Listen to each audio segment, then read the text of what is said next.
short term, step number one is the core. So getting core strength, core stability, and core endurance. So we need to get all of those three. And the reason I'm not talking about lower back training, i.e. Training the muscles of the lower back, is that they don't work like limb muscles. So when we train our arms, we might train biceps, and then we might train triceps, and then you may even train the deltoids as well. So you will train those sort of muscles individually. You may train them in the same workout, but you train them individually with the certain exercises that you do. When it comes to the core, we don't want to do that. We want to train all the muscles together, if you will. So they need integration. They need stiffness and stability, so they need to fire at the same time.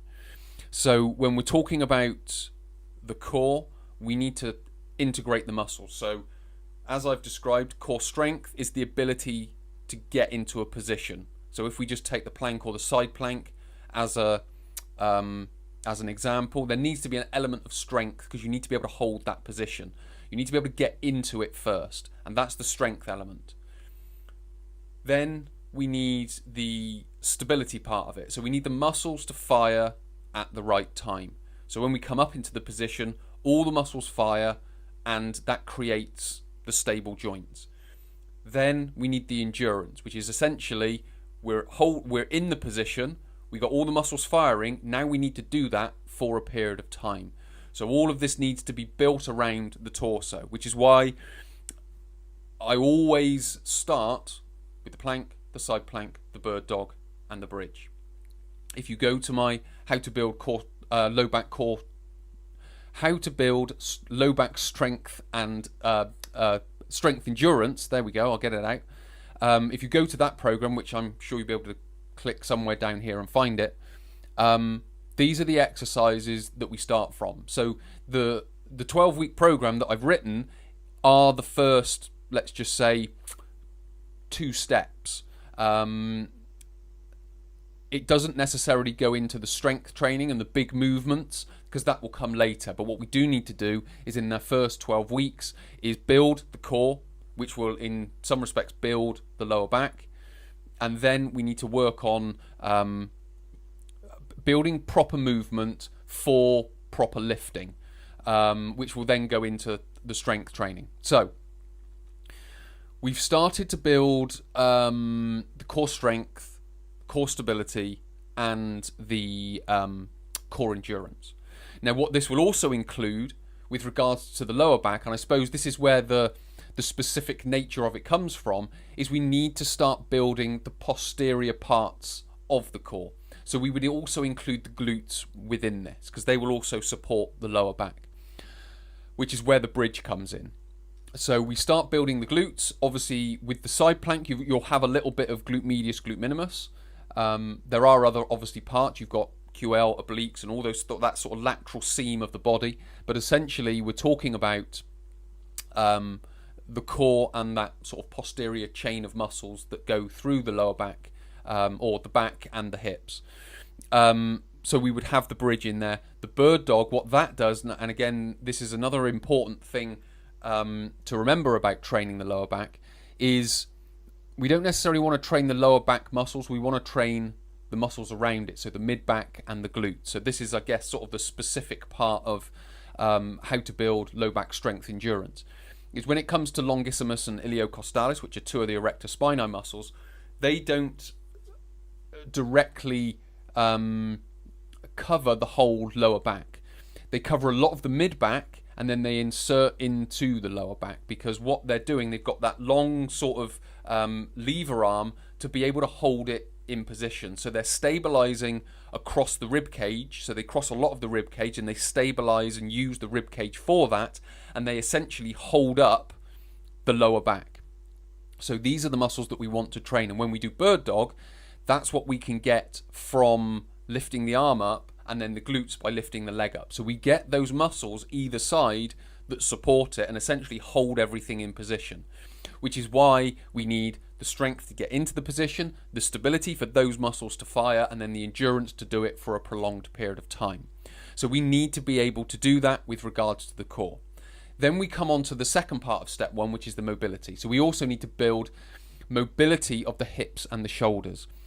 If you've got an extremely stiff spine, there is a place for building some mobility into the spine and the vertebra. But if you've got a degree of flexibility and mobility at the spine, then we just need to stabilize it. If you've got an extremely flexible spine, then you definitely need to build stability around it.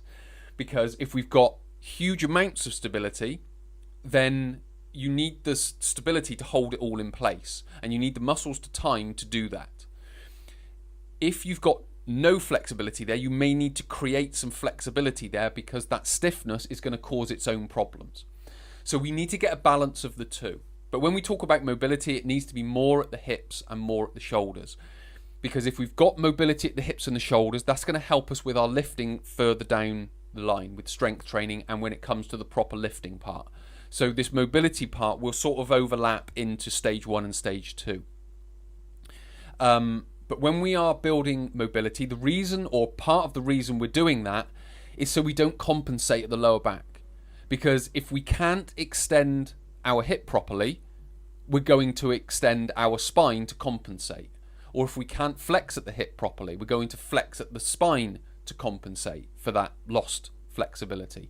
So we need to be able to get the right balance of flexibility at the hip, stability at the spine, and also flexibility of the shoulder joint as well. So we need to get all of that in place. And again, as I've mentioned, when it comes to the 12-week program, this is the stage that we're building. So we're building the core, we're building that posterior chain of muscles, longissimus, iliocostalis, glutes, QL, oblique. So we're building all those muscles in and getting them to work properly and adequately. What we're also then doing is building the flexibility and the mobility of the hips and the shoulders, so we don't overcompensate with the lower back, which is going to cause its own problems. Stage 2 is proper lifting. And when we talk about proper lifting, this is what we're talking about, the movement of it. So the hinging of the hip.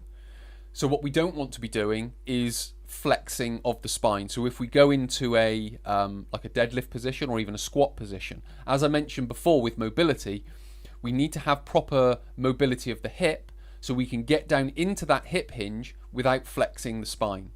Now, this obviously will be developed over time. We start it in the 12-week program, but over time it can be sort of improved and honed all the way. And once we've got the proper movement or the proper mobility of the hips and the shoulders, what we then need to do is start honing that with movement. So using exercises like, well, just getting into a hip hinge and sort of holding it, but things like good mornings, Romanian deadlifts, and not having too strict a parameter on how far into it you need to go. A key here is understanding your own flexibility, which is just being aware of your joints, your muscles, how mobile they are, how flexible the muscles are, and going into your depth. So using your hips as much as they can be used whilst maintaining a proper position of the spine. So we're using our range of movement, our specific, individualized, personalized, whatever word you want to call it, range of movement. We do the same with the shoulders. So what we're doing is we're not necessarily building the muscles, we're now building the brain. And one, being aware of what position our joints can go into, or how flexible our muscles are, so we can go into a hip hinge without flexing the spine, and then we can go deeper into that hip hinge whilst still maintaining proper position of the spine. And again, this is something that the 12-week program sort of moves into, because we start using good mornings, RDLs, on the knees, on the feet, to be able to learn that hip hinge, develop that range of movement, because along with building the core, along with building the mobility, and then honing that, will increase those two things. Because if we can build the brain, it will communicate to the body that it can go a little bit further and do a little bit more. So they will all sort of work together physiologically, but also neurologically as well. So that whole communication will be set up between the brain and the body about how the muscles function and how the hips function as well. So we need to get all of these pieces into play. So that's sort of step 1 and step 2, which the 12-week program covers.